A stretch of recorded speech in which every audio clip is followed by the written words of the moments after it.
kabalo sa kamatuoran ay tingod kay Ginoong Hesus.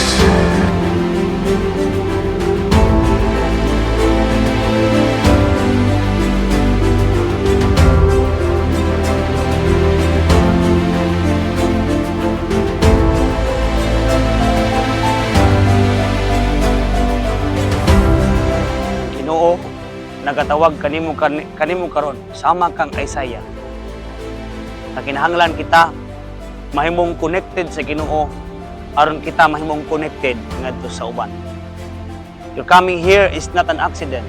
All of you are sent here to be equipped for the greater work that God had entrusted to each and every one of us, to be a good influence and to be connected unto others, to save them gikan sa kangit-ngit sa kalibutan karon.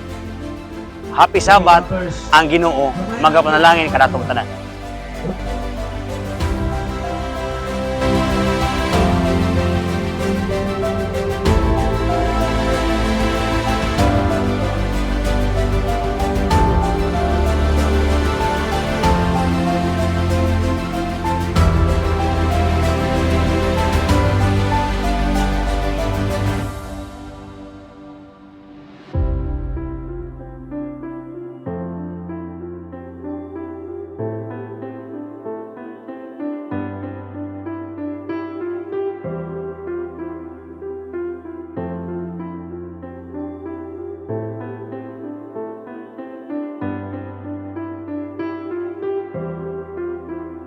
Ang ibati nga kuan ni apil sa kuan Adventista nalipay ko kay nasa ko'y nakita diri nga maayo sa usa ka tawo.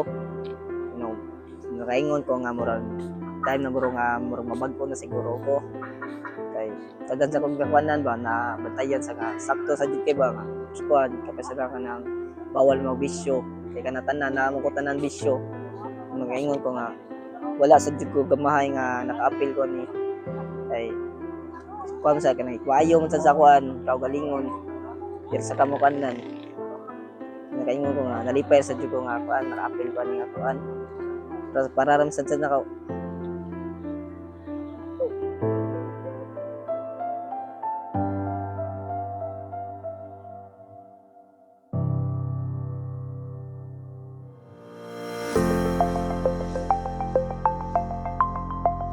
Ang theme sa ato ang F-Camp Connect.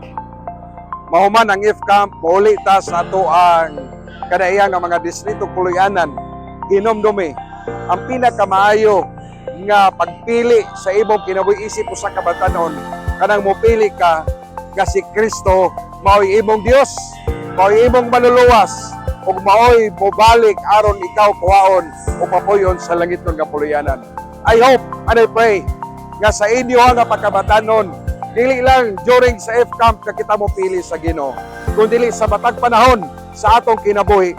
Kay kung imong pilion ang Ginoo kanunay sa imong kinabuhi, ang imong kinabuhi puno sa gahom sa Malang Espiritu ug mahimo ikaw nga ehemplo ngadto sa uban. So sa ngalan sa Southwestern Philippine Youth Conference Adventist Youth Ministries, ang akong pagsaludo, pag-congratulate sa team sa WMC Adventist Youth Ministries uban sa leadership ni Pastor Harold Daslot.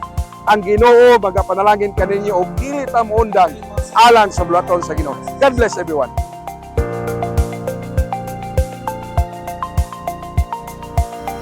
Mga batanon, congratulations nga nitambong gyud mo niining atong F-Camp. Ug ako nasayod nga na-enjoy kamo ug daghan gyud ang inyong natunan. Ug ang ako mga pagpadasig, always commit your life to the Lord. Kay siya maging kauban gyud kaninyo. Bisan pa mo abot ang mga pagsulay, ayaw gyud og pakyas nga pag-ila nga naas siya permi sa inyong piliran. Unsa inyo natun-an diri, ikinabuhi kanunay. God bless ninyo. Director of Western Mindanao Conference, I officially